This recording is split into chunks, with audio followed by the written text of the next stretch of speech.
ಬಾರ್ಕೂರಿನ ಕೋಟಿ ಚೆನ್ನಯ್ಯ ಅಗ್ನಿಪಥ್ ತರಬೇತಿ ಕೇಂದ್ರಕ್ಕೆ ಶುಕ್ರವಾರ ರಾಜ್ಯ ಹಿಂದುಳಿದ ವರ್ಗಗಳ ಸಚಿವ ಕೋಟ ಶ್ರೀನಿವಾಸ ಪೂಜಾರಿ ಅವರು ಭೇಟಿ ನೀಡಿ ತರಬೇತಿ ಪಡೆಯುವ ಯುವಕರೊಂದಿಗೆ ಸಮಯವನ್ನು ಕಳೆದರು. ಅವರು ಈ ಸಂದರ್ಭ ಮಾತನಾಡಿ, ಅಗ್ನಿಪಥ್ ರಾಷ್ಟ್ರಭಕ್ತ ಸೈನಿಕರನ್ನು ತಯಾರುಗೊಳಿಸುವ ಅಡಿಪಾಯವಾಗಿದೆ. ವಿಶ್ವವೇ ಇಂದು ಭಾರತ ಮತ್ತು ನಮ್ಮ ಸೈನಿಕರಿಗೆ ಗೌರವ ಸಲ್ಲಿಸುತ್ತಿದೆ.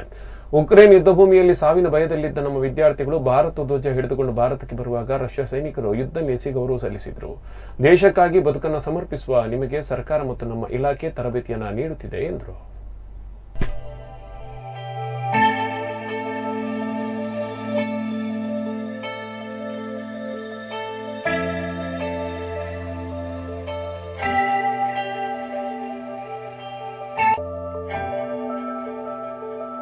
ರಾಷ್ಟ್ರಭಕ್ತ ಸೈನಿಕರನ್ನು ನಿರ್ಮಾಣ ಮಾಡುವ ಒಂದು ಅಡಿಪಾಯ ಇದರಲ್ಲಿ ಮೇಲೆ ಬರಬೇಕು ಅಂತ ವಿಚಾರ. ತುಂಬಾ ಜನ ವಿದ್ಯಾರ್ಥಿನಿಯರು ನೀವು ಯುವಕರಿಗೆ ಕೊಡ್ತೀರಿ ಅವಕಾಶ, ಯುವಕರಿಗೆ ಅವಕಾಶ ಕೊಡಬೇಕು ಅಂತ ಹೇಳ್ತಿದ್ದಾರೆ. ಅದನ್ನು ಕೂಡ ಪ್ರಯಾಸವಾಗಿ ಅದನ್ನು ಬೇರೆ ಮಾಡಬೇಕು ಅಂತ ಯೋಚನೆ ಮಾಡ್ತಾರೆ. ನಮ್ಮ ಒಟ್ಟು ಇವತ್ತು ಗ್ರಾಮಸ್ಥರು ನಾಯಕರೆಲ್ಲ ಬಂದಿರುವಂಥದ್ದು, ತರಬೇತಿ ಕೊಡುವಂಥದ್ದು, ನಾವು ಕೊಟ್ಟಿರುವಂಥ ಮೌಲ್ಯಗಳು ಕಡಿಮೆ ಆಗುತ್ತೆ ಅಂತ ನಮ್ಗೆ ಗೊತ್ತಿದೆ. ಆದ್ರೆ ಹಿಂದುಳಿದ ಇಲಾಖೆಯಲ್ಲಿ ಆರ್ಥಿಕ ಶಕ್ತಿ ಬಲಾಢ್ಯ ಅಲ್ಲ, ಆದ್ರೂ ಒಂದು ಹೊಂದಾಣಿಕೆಯನ್ನ ಮಾಡ್ತಾ ಇದ್ದೀವಿ. ಇದರ ಪ್ರತಿಯೊಂದು ವಿಚಾರವನ್ನು ನೀವು ಸದುಪಯೋಗ ಮಾಡಬೇಕು.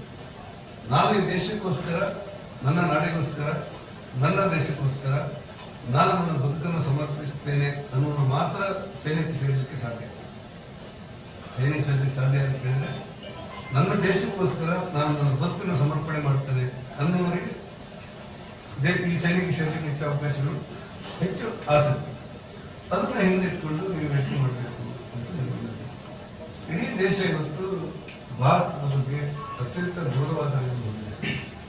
ಉಕ್ರೇನ್ನಲ್ಲಿ ಯುದ್ಧ ಆಗ್ತಾ ಇರುವಾಗ, ರಷ್ಯಾ ಮತ್ತು ಉಕ್ರೇನ್ ಯುದ್ಧ ಆಗ್ತಾ ಇರುವಾಗ ನನ್ನೂರಿಗೆ ಬಂದಂತ ಒಂದು ವಿದ್ಯಾರ್ಥಿ ಹೇಳ್ತಾರೆ, ಸರ್ ನಾವು ಉಕ್ರೇನ್ ಬಂಕರ್ನಲ್ಲಿ ಊಟ, ತಿಂಡಿ, ನಿದ್ದೆ ಯಾವುದೂ ಇಲ್ಲ, ಬರ್ತೇವೆ ಅನ್ನುವಂಥ ನಂಬಿಕೆಯಿಂದ ನಾವು ಕಾಲ ಕಳೀತಾ ಇದ್ದೇವೆ.